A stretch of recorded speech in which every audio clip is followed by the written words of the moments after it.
Hello, everybody. Welcome back to Tales Untold. I'm Wyatt. I'm Erica. And today we will be talking about different types of ghosts, spirits, apparitions, that kind of thing. And also whether or not they're actually real. I'm pretty excited to actually talk about whether or not they're real.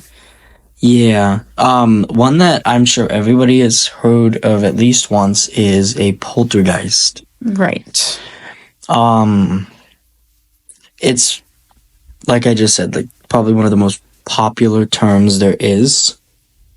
I'm also pretty sure they're like the worst ghosts to have around. Right. They're the ones that, move things, throw things, attack people.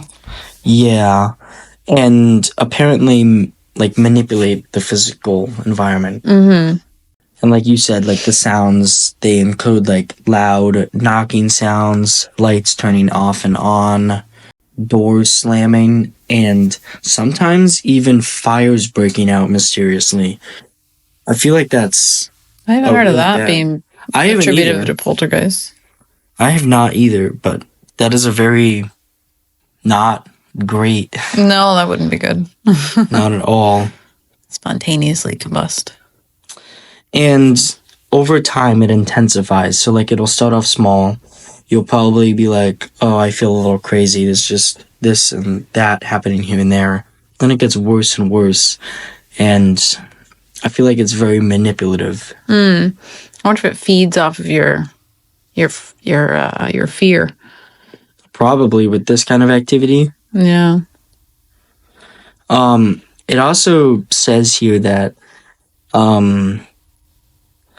while many times poltergeist activity is harmless and ends quickly, they have been known to actually become dangerous.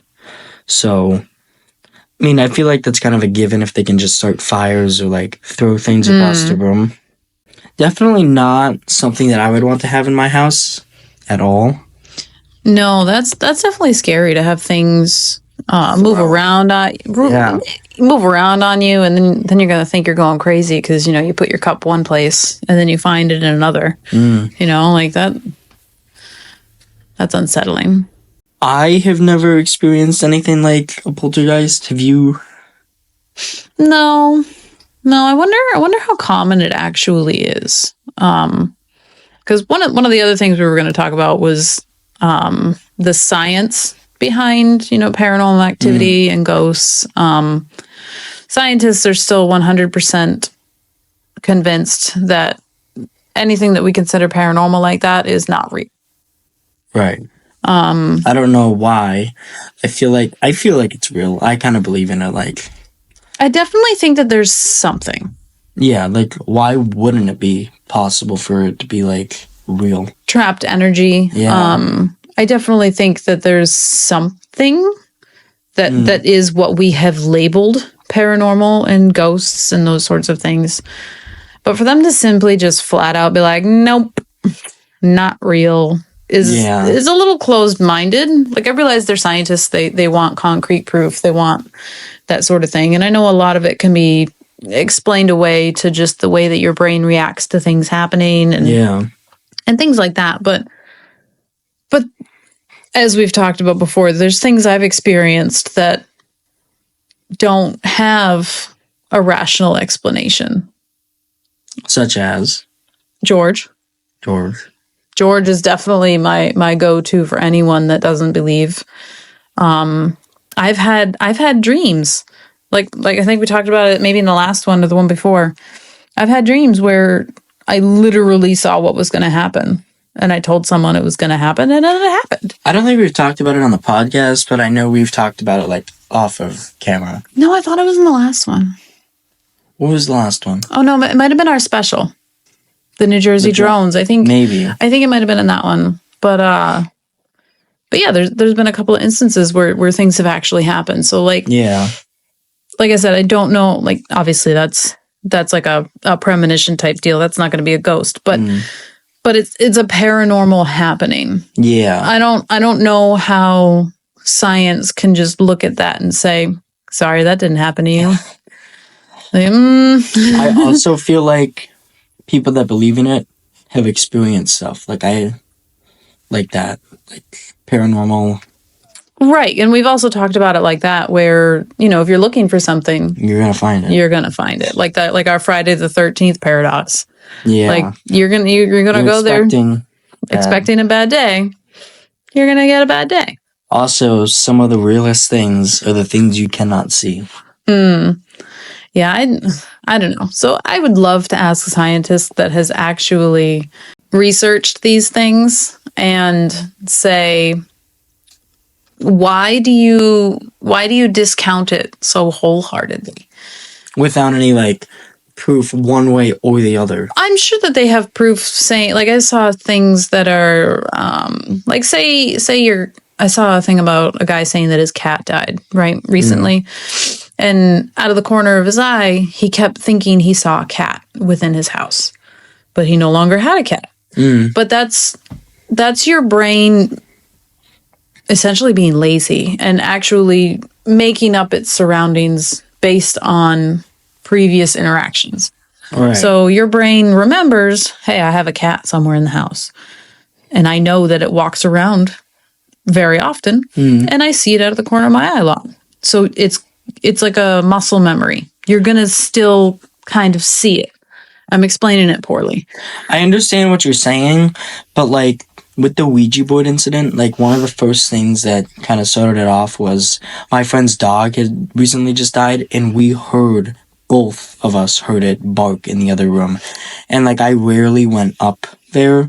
So right, and that's I can understand what you're saying, but that's what I'm at the saying. same time, as a scientist, you can't just close doors. Yeah. Unless you've proven something, every time this happens. Right. But then you also can't close that door, because then you can't say that, okay, if I add a drop of this, now this is going to happen. There's always more. It's not as cut and dry or black and white as you might want it to be. Yeah. Everything is a different shade of gray. There's so many different ways to go. You can't just cut it off at, nope, sorry. Yeah, I feel like there's got to be a little more than that. Yeah. Also, now that we're talking about a poltergeist, and I just mentioned the Ouija board incident, I feel like there's a chance that it could have been a poltergeist. The dog, you mean? No. What do you mean? Everything that happened. To you? Yeah. Because, there were knocks on the door. There were, footsteps. This didn't happen at my friend's house. This happened at my house before I went up there after I played the board. One of the glasses, fell off of the drying rack. And that obviously, it could have just been placed there poorly, but I'm not saying it was a poltergeist, but it could have just been bad placement and just bad timing with everything that was happening. Yeah. Yeah. And so that has an explanation. And at that point, you're also, paranoid. Yeah. I just played with a Ouija board. Maybe I'll have a ghost following me. So it's now you're on, right. Yeah. And now you're on high alert. So every little noise is what was that? Yeah. What was that? That's true. But in reality, it's the branch that scrapes up against your house every day. You just never noticed. The thing about the Ouija board experience that freaked me out the most was I could be home alone and I would feel the presence of someone else. Yeah, that was the freakiest part. Not a lot of my friends don't believe me because they've played with the Ouija board and nothing's happened. But it's they're expecting it not to work. Well, I don't think anybody should ever play with a Ouija board.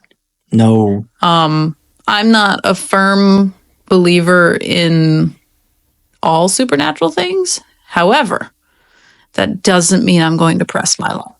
Now, if you ask my children, I have a very popular phrase. Just because it hasn't happened doesn't mean it can't. It went. Doesn't mean it can't. So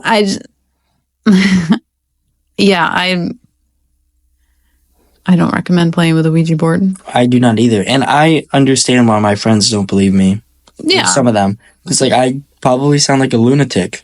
I mean, I literally Me and my friend were so scared that I peed in a bottle. You didn't want to leave the room? Yeah. Yeah, I don't know. I don't know. Do you have any other types? Orbs. These are interesting to me. I have never seen an orb with my own eyes. I've heard of them a lot. I've never seen it either. Well, they're mostly photographed or videoed, right? Yeah. Now, I'd say mostly photographed. definitely. I don't think I've ever really seen a video. But if you put something really tiny, really close to a lens, it looks really big. Yeah. And then you add a flash, it's going to reflect. So then it looks like an orb. So you have a tiny speck of dust in front of a lens, especially because a lot of people go to haunted places. They're dusty. It happens.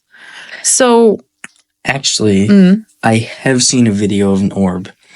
Now, my friend's family member their house was actually on a Ghost Adventures episode. I think that's what it is. And there was an orb in the house. Yeah. It's a house, I think, in like Templeton. But did somebody see it with their eyes also? Or they only caught it on camera? I think they pointed it out and it was on camera. So like they pointed it out like they saw it with their eyes as it was happening, or they pointed it out later on the film? I think they pointed it out later on the film. That's what I'm saying. Like every time, like have you ever seen a spider web in a camera lens? Like in a security camera or something? Well, I have. It looks enormous. It looks like someone has a big old piece of string. Really? In front of the camera, and you're looking at it. You're looking at it. It's kind of flapping in the breeze. You're like, "What the heck is that?" And you can see it. But if you look at a spider web in person, it's not that big. Yeah. I mean, typically, but it's not that big. So I really think most orbs. I'm not going to discount it completely because that would go against my law that I just stated. I just think I'm not like heavily believing in it because I haven't seen it. I haven't experienced it. But I really think that most orbs are dust with the reflective, that's very the light possible. of the things around them. Yeah, like it's all it takes is that light or some light to hit that fleck of dust. Yeah. Reflect it back to the camera right when it takes. That doesn't mean that there's an orb. That doesn't mean there's a collection of energy in that spot. But I'm also not saying it's not possible. Yeah. What I want is for someone, multiple someone's preferably, to experience an orb in person. Like to see it through your camera it's different. It doesn't pick it up the way your eyes do. Yeah. You know, like you go to take a picture of a sunset and or the moon, and it looks really pretty, and you're like, "What the heck is this? Yeah. This isn't what I'm looking at." You know, the orbs appear as transparent or translucent ball of light that is hovering over the ground. So that's very easily, like, I think, faked. I feel like it could be. I don't even know with the right reflection. I don't even know about necessarily faked, but all it takes is a little bit of reflective, and your brain goes, "What was that?" You know, like you're gonna look at it and wait for it, and then that same thing happens while you're looking at it, and you're gonna see what you think is an orb. People think that the orb is like the soul traveling from one place to another, like of a human or animal that has died. I don't know, because like, yes, I believe that we are energy. Like our bodies are, you know, like a case, if you will, for energy, right? And so actually I did find something. It was about Einstein's discovery of energy. So while you're alive and you're metabolizing calories, right, you're going to have a small electromagnetic charge, right? You're going to create a little bit of electricity when this happens. So there are people that believe that ghosts don't exist because once you have died, you can no longer metabolize calories to create that energy. Right. But my problem with that theory is what's to say that that energy isn't metabolizing something else? You know, like we consume food, right, to turn into energy to Right. continue living, correct? So why we would are energy? Right. So, but why would something that is purely energy that doesn't have a host need something solid to survive? You know what I'm saying? Like, there's nothing for them to renew. It's literally a collection of energy. It's a That's very interesting. difficult concept. So I don't understand. So what this was trying to say was that the ghost hunters, unanimously, all of them, when they use the EMF readers. I have one of those. I feel like they actually work. Well, I think they kind of maybe should. So the theory that this person had, that they were writing about, the Einstein's theory, disproving ghosts, is that, you know, they're not metabolizing. So they're not creating that electricity to be picked up by the EMF reader. Right. But what's to say that this energy isn't drawing electricity towards them, raising the electromagnetic field around them to make it readable by the EMF reader? Right. Like, I think that is more of what people believe the EMF is for. I don't know. I was kind of reading this person's entry, and I'm like, you feel biased to me. So they wrote that once you die, the energy in your body, they believe the same thing I did, that once your energy is no longer attached to your body, it simply leaves your body and redisperses into the earth. I can see that. Right, sure. Like, I get that. I understand that. But there are times when, I don't know, somebody has died from a traumatic experience. Somebody's will is strong enough where they're like, you know what? I'm not done here. And they stick around. Or they're so attached to something or someone, and so that energy collects in that space. And and then it gets stuck. Like, it can't be reabsorbed into something else because it's not ready. Like, our bodies can process thought without us. Why can't the energy within us do it too? That's true. Like, breathing, for instance, like you don't actively. Right. Or regrowing your own hair. Yeah. You don't think about actively doing that. Or fingernails. Right. Right. Like, you don't think of these things. Or animals when they shed their coats for the springtime, when their fur changes color to match the environment due to the changing seasons. Like, yeah, their body just does that. Yeah, like, these are just things that happen. So why can't the energy that you know is creating these processes also have their own thoughts, also have their own meanings? Yeah. We've taken a turn. We went from "Are ghosts real?" to existential thought. There's a different type of ghost. I've never heard it called this, but the ectoplasm or ectomist. Sounds like a Ghostbusters thing. Yeah. It's a vaporous cloud that usually appears several feet off the ground and can move swiftly or simply just stay still. Almost kind of like orbiting. They have been captured on like video or photographs, and they can be white, gray, or even black. They linger around and then move away quickly, and sometimes ectoplasms appear before becoming a full-bodied apparition. Many people have witnessed them outdoors, in graveyards, or like historical sites and stuff like that. I have personally never seen one, but I have heard of them. I've just never heard them be called ectoplasm or ectomist. So, is it just like a shadow of someone? It sounds a whole lot like fog. I mean, like, I've seen some really strange fog laying really close to the ground. like especially early morning or like right in the evenings, especially in fall, like where the weather is changing from cold to hot, or even in the spring when it's going, or hot to cold, and then in the spring when it goes from cold to hot. Yeah. Like there's going to be these weird patches of fog. And like earlier we were talking about that we live in a valley. I mean, obviously we're not the only ones that live in a valley, but you get these weird happenstances of weather that just kind of don't make sense for anywhere else. Like you just get these strange parts of a hill where there's fog down below you, but then you rise above that fog. So, I mean, these could just be weird weather anomalies, just like in, little concentrated areas. Or they could be energies that are manipulating the temperature in that small area and creating like a mini fog, which is what they're seeing and calling the ectoplasm. That's true.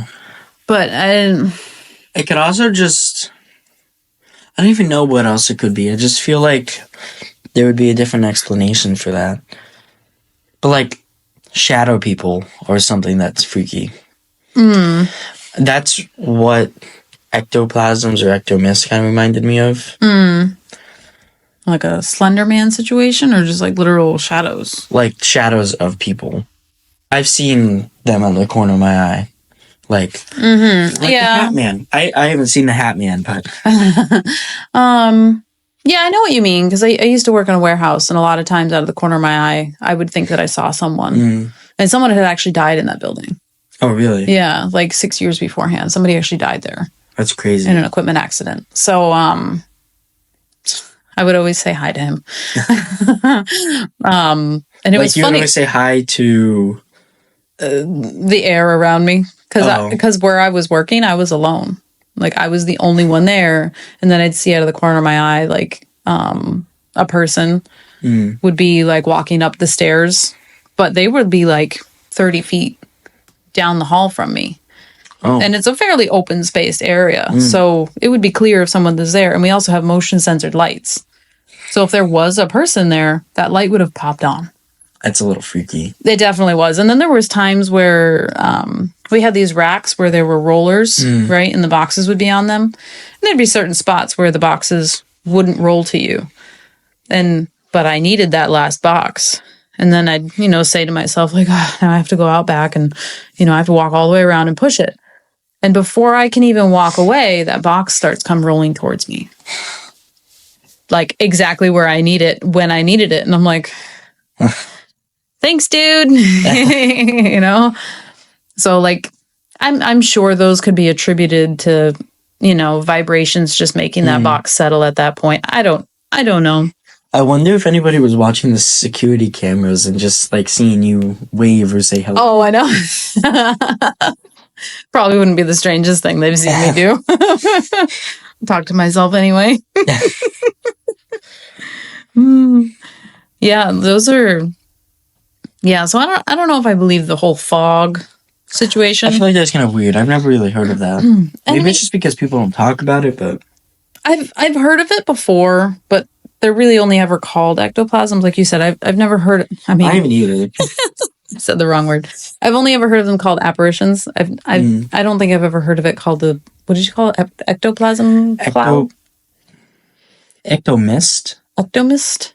Yeah, it doesn't roll off the tongue. No. So yeah, it just, because also, especially if you see these things in graveyards, right? So if this graveyard's sitting in the sun all day, even if it's winter, so this graveyard's sitting in the sun all day, right? These stones are collecting warmth from the sun. And when the sun goes down, those rocks are still going to be warm, right? So even though that sun has gone down, the air around it is going to get colder. Or even if it is still winter, that air is going to drop to 26 degrees, but that rock is still going to be at 45. So those could create your little mini weather systems and create the fog. I never thought of it like that.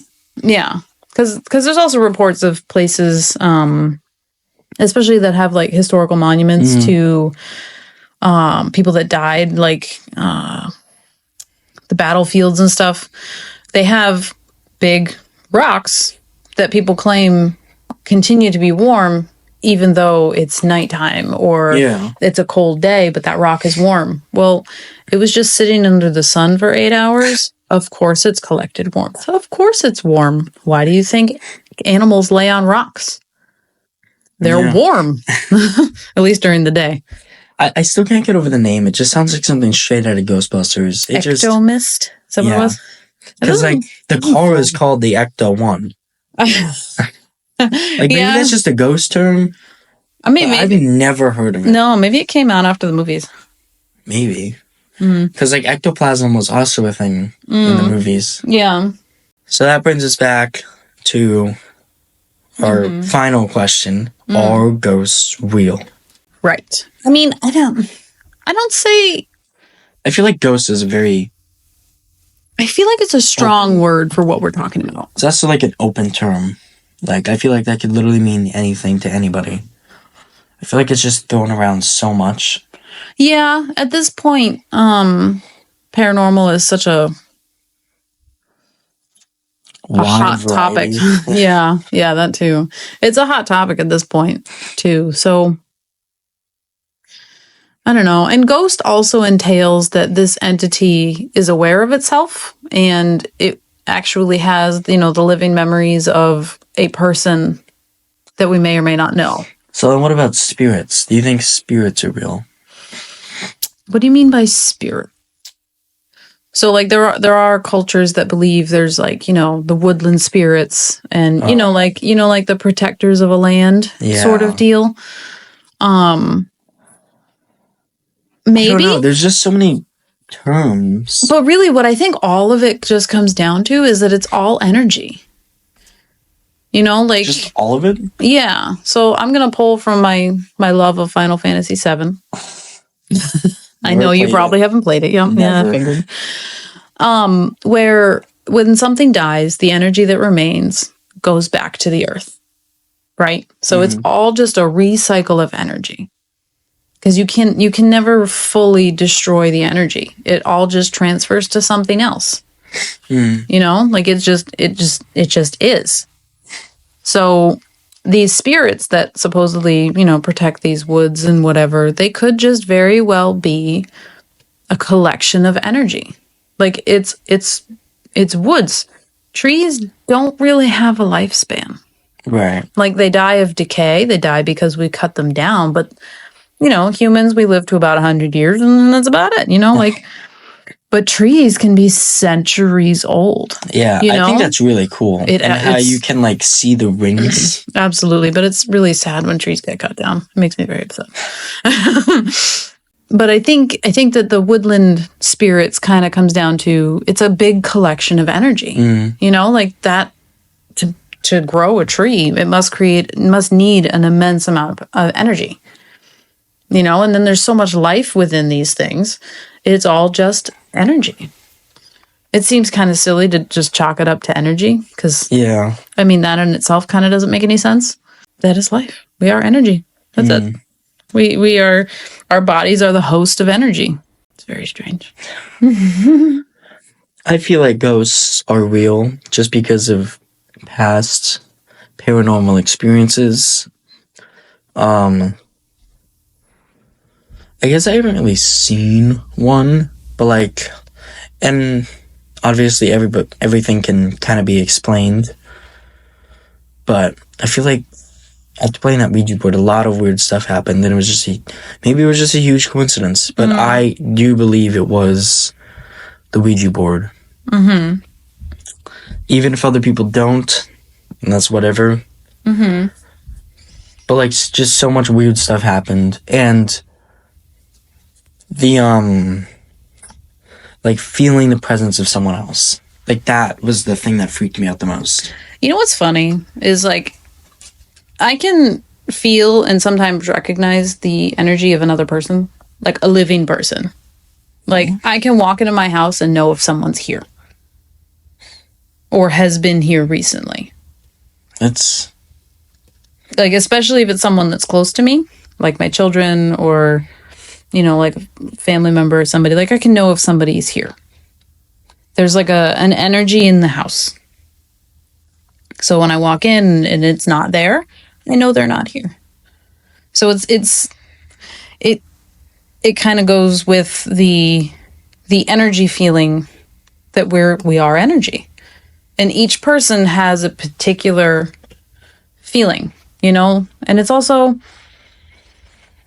sometimes a certain person will give you, vibes, right? You meet them and you're like, there's something about this person that I'm not so sure about, which I wholeheartedly believe you should follow those feelings every time. I've had those kind of feelings before.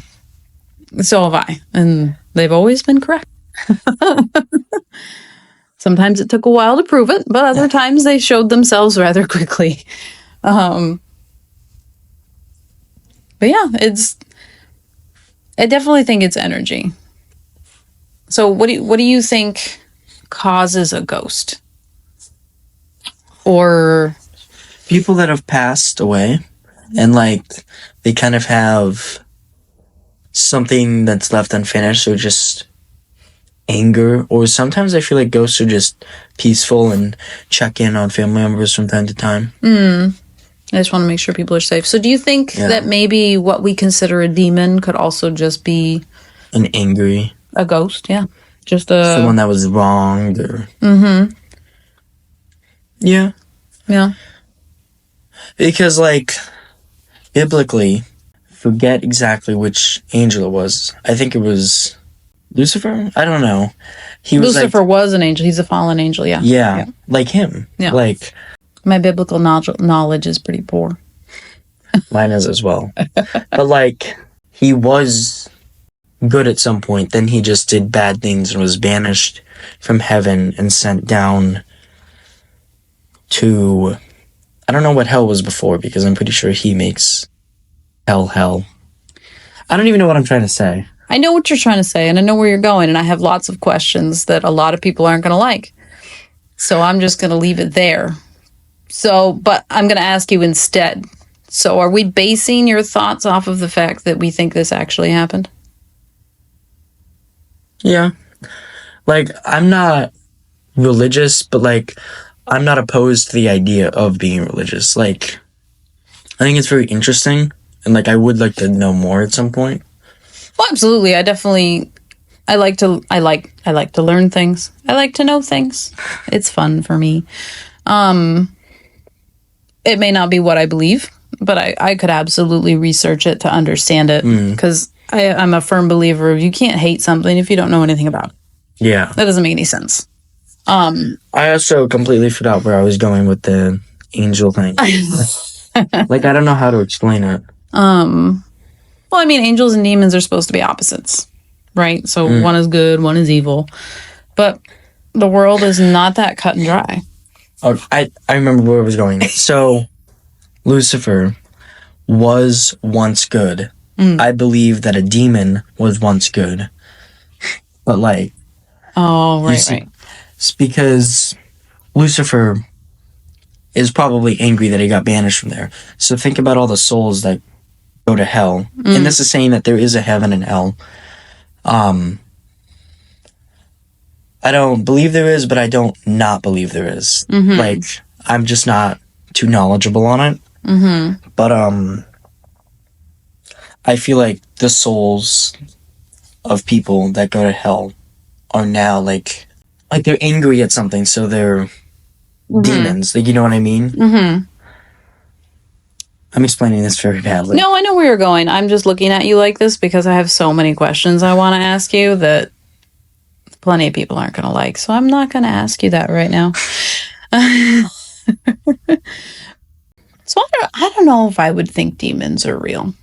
Like, there's definitely something. Right. I also definitely do not want to test those waters. I don't want to find out the hard way that they are. We're gonna put that out there.